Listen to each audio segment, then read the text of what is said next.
Okay, so what we're going to talk about right now is something called, exponential functions. This is what we'll be working on for the next couple of weeks. We've uh, we've already been calculating exponential functions. Exponential functions look something like this. So we've been making some calculations. We're going to talk a little bit more about them and relate them to what we've been doing so far with geometric sequences. There's a connection between the two, and I would like you to be able to see how they go together, how they're connected. So when we talk about exponential functions, we talk about exponential growth and exponential decay. So in general, in mathematics, we have there are more than one, there's more than two, but two of the types of functions that we talk about are increasing and decreasing. So an increasing function is a function that, if you look at the graph, as you move in the positive direction to the right, the graph will be moving up to the right. Now, it may be a straight line, it may be a curve, but it's increasing to the right. It's getting larger. So that would be growth. A decreasing function would be the opposite. As you go to the right, instead of going up, now the graph goes down.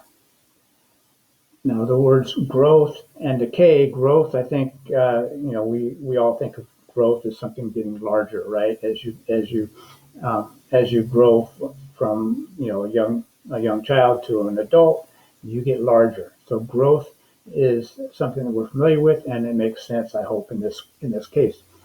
Decay is a word that you've probably used in a different manner. So decay usually means like rot. You have tooth decay. A part of your tooth is actually getting rotten, or maybe a tree dies and falls in the woods and starts to rot, and the wood rots and turns into soil. So, but decay can also refer to uh, getting smaller as well. So that's really what this is talking about in this case. And so it's not talking about getting rotten, but getting smaller. So this is how I want you to think about it. So we'll talk a little bit more about that later on, but I want you to keep these two words in mind. We'll be using them quite a bit later. So first thing I want to do is just kind of review what we talked about with geometric sequences. So basically, it's just a pattern, right?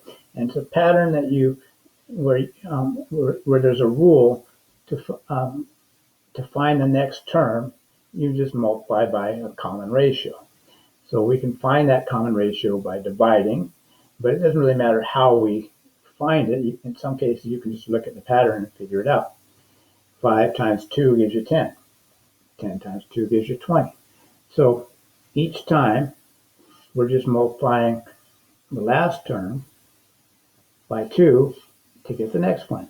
So to get the next one after 40, we multiply 40 by 2, and it's 80. Okay? In this case, we're not multiplying. Well, we are, I guess. We'll talk about that a little more in a minute. But as you notice, it's getting smaller, right? 400, 200, 100. And so there's two ways that you can do that. You can either subtract, which is not happening here because it's not, well, it's not, we're not subtracting by a common difference. We're dividing by a common amount. So 400 divided by 2 is 200. 200 divided by 2, 100. 100 divided by 2, 50. Now this is what I wanted to talk about right now. So here we have common ratio is equal to 2, and that we're just going to be multiply by 2. That's basically our rule, right? We multiply each term by 2 to get the next term. Here we're dividing. But the thing that I want you to understand is that multiplication and division, they're equivalent. Okay, you can get the same exact result just by multiplying by the reciprocal. So for instance, division by 2, which is this one right here, is the same as multiplication by the reciprocal of 2, which is 1/2. Okay, so just to underline and show you what I'm talking about, if we look at 400,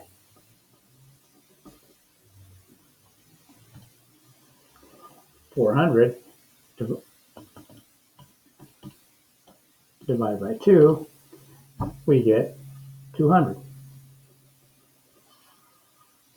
Now, if we say 400 times 1/2, we should also get 200 for that.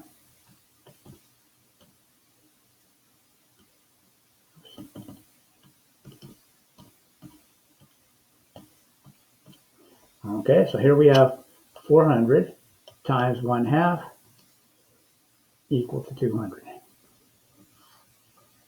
So just to keep things consistent, we're gonna use for geometric sequences, r is the number you multiply by.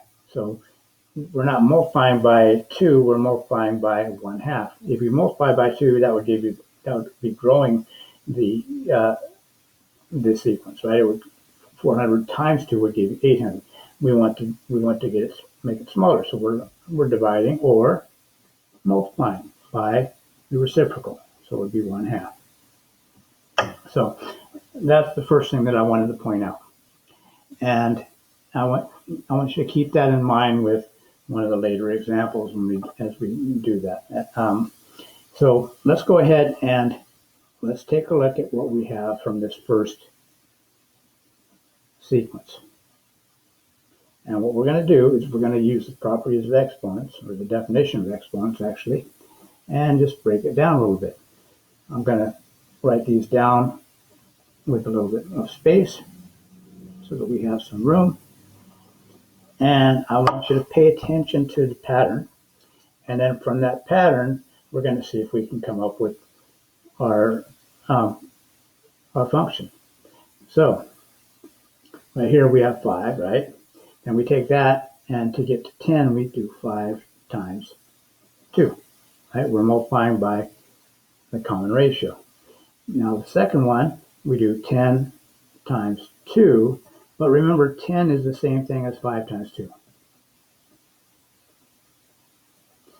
So this is how I'm going to write it.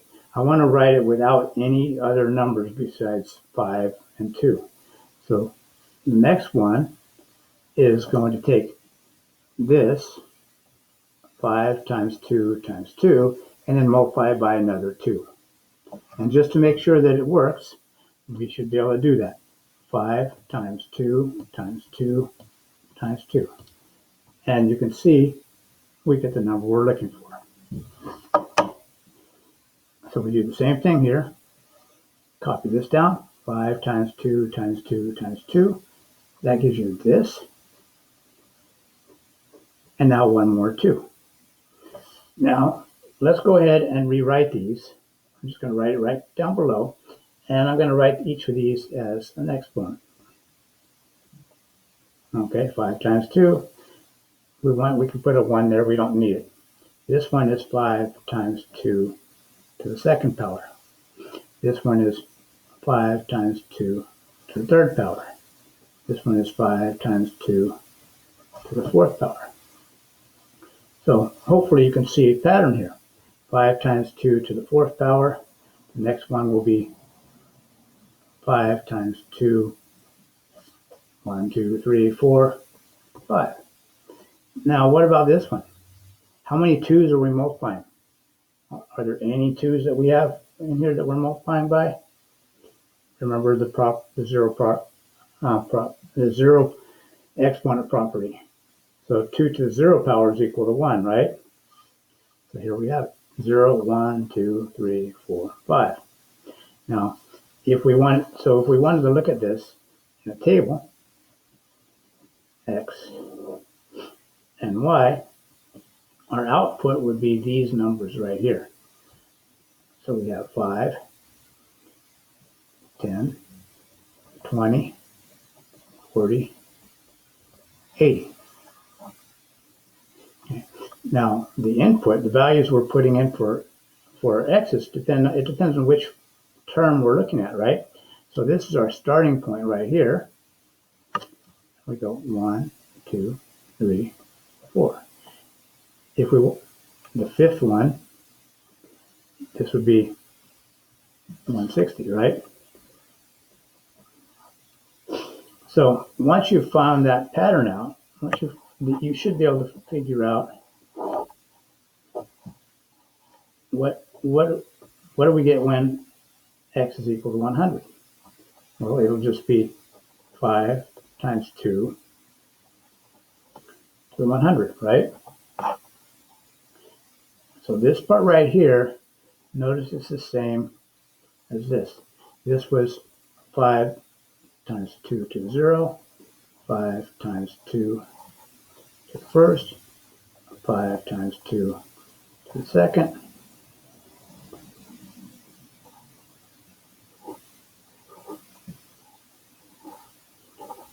see that? So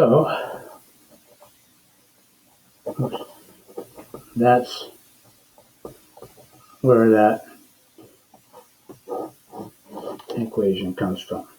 And this video is getting kind of long already, so I'm just going to cut this one off here, and we'll talk about the rest of it later on.